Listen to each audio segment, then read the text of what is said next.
It was a beautiful night, and the rain was falling heavily. On Friday morning, I went to visit my grandfather. I said to him, "I want to see the Al-Sil torrent."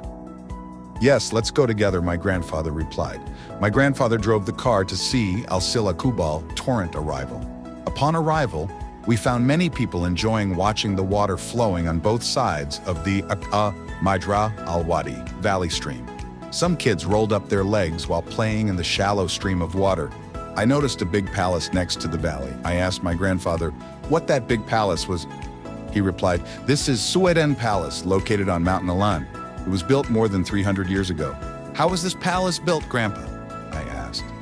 "The palace was built entirely of mud with the building block system Najran is famous for, where walls were built in successive stages on a foundation of stone, while the roofs were made of wood, palm trunks and fronds, and Ziziphus trees."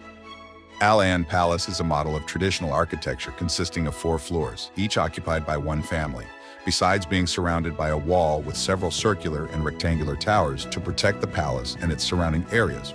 My grandfather explained, "Grandpa, I've heard this slogan at school, the strife of our ancestors, the determination of their descendants. Back then, I didn't understand its meaning. But now, I appreciate what it means," I said. "What did you understand, Amar?" my grandfather asked.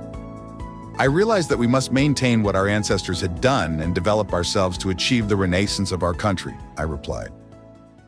"Well said, Amar," my grandpa said. "Let's go back home now."